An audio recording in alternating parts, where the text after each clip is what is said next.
Hi, I'm Mrs. Doty and I am the 5A homeroom teacher, but I teach all of the 5th graders math, science, and religion. Hi, I am the 5B homeroom teacher. I'm Mrs. Tarantino and I am teaching reading, English, and social studies. Our math curriculum is going to be online this year and we are very excited since all of the students will have their own Chromebooks. They do have a workbook that goes along with the online curriculum. Students' homework will be online each night and I will write the test dates on the board 5 to 7 days in advance. Our religion curriculum also has an online component which we will utilize. We will have weekly tests or quizzes in religion. The prayers that they need to know this year are the Memorare, the Queen of Heaven, and all of the mysteries of the Rosary. For science, we also have an online component which we will utilize along with our book.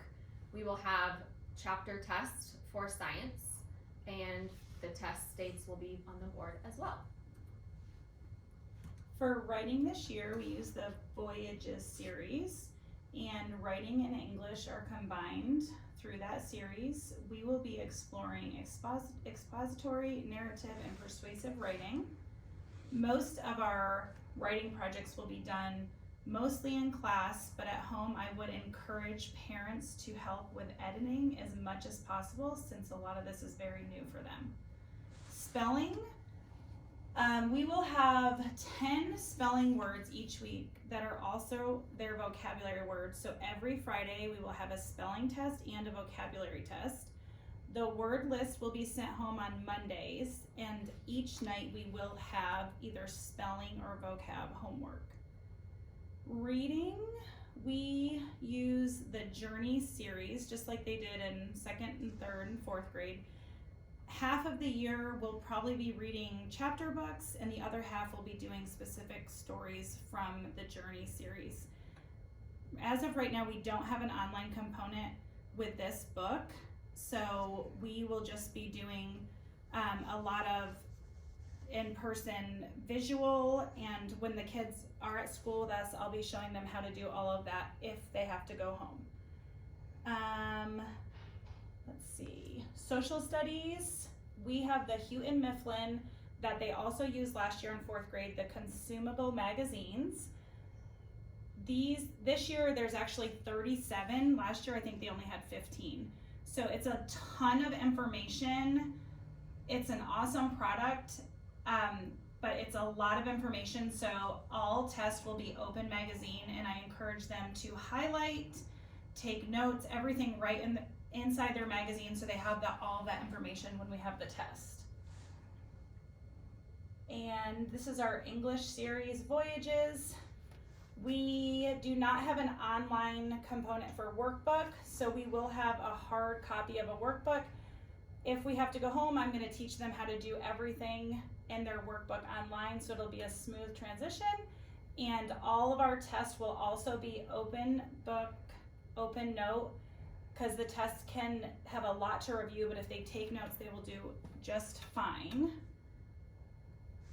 Some of our 5th grade policies, the agenda book is a big thing in 5th grade. Each morning we allow them time to fill out the agenda. All homework, projects, and test dates are listed on the board and they are expected to fill that out on their own each morning. In 5th grade, we don't require parent signatures and we usually do not check their agenda unless a child has an accommodation for us to do so.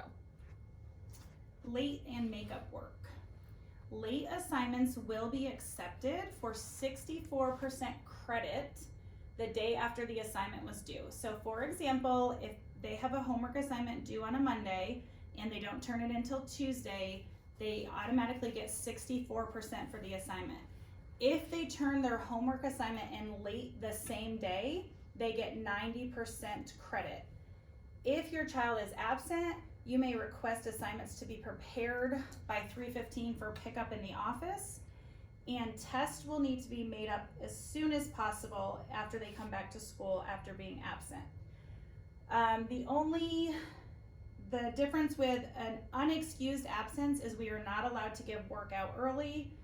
If you take a vacation, the day your child returns to school, We would give them all of their missed work and they would have that night to complete it, and they would have to turn it in the next day when they come to school. If you have any questions about this, please look in the handbook on page 6. An incentive for 5th graders for not having any missing work is a free dress day, which is a huge thing for them. So we will send home a piece of paper and all the information about the date that the children will be able to receive their free dress day. Reminders. If a student is making poor choices during the day, a reminder will be given. This generally follows at least one verbal warning for us to let them know that they need to please stop doing what they're doing. If they continue to do that, they will be given a reminder. If the student receives another reminder, a demerit will be received after they have gotten one reminder, and then it will turn into a demerit. We generally do not record the number of reminders or demerits given in the agenda. Please regularly discuss behavior choices with your student at home. Demerits are a new thing to 5th grade this year. Each student will be given their demerit card the first day of school. There are 5 spaces on that card, and if they do fill up those 5 spaces, it results in a detention, which are served in the mornings at 7 a.m. There are reasons why students receive demerits automatically, and if you are interested in that information, you can look on the back of their demerit card, which will be located in the pocket in their agenda. Conduct grade. Reminders and demerits determine the conduct grade. If we have a 5-day week, that's worth 10 points. So for example, if your child got one reminder or one demerit, they would lose 2 points and they would have a total of 8 points for the week. So that would be 8 out of 10. Reminders and demerits deduct from their total of points each week. This will be updated weekly on PowerSchool along with all other student grades. Friday folders will be sent home at the end of the week. This has all graded work from us, and there is no reason that it needs to be sent back. Just send back the empty folder for us to send back the next week. AR, Accelerated Reader. In 5th grade, students are required to earn 8 points every quarter. Any test they took this summer will count towards the first quarter of this school year. We now have the online version of AR. Parents can check their students' points, and tests can be taken at any time via the internet. The link can be found on the school website. We have carried over all of the points from last year, so your child will not lose all of their rewards from the previous year. As soon as we have an AR reward day this year, they will be able to redeem their points. PowerSchool, we update grades weekly, and honestly we do it more than once a week. If you ever have a question about any of their grades, make sure to email the teacher that teaches that subject. Again, I teach math, science, and religion, and Mrs. Tarantino teaches ELA and social studies. Water bottles still need to be clear, and they can keep them with them throughout the day. They will be allowed to fill up their water bottles from the water fountain. They just will not be allowed to drink out of the water fountains. We do not allow thinking toys in 5th grade. If there is a specific accommodation, we will address that with you and your student. But overall, generally, we cannot have the kids just bringing in their own thinking toys. Just some general health information.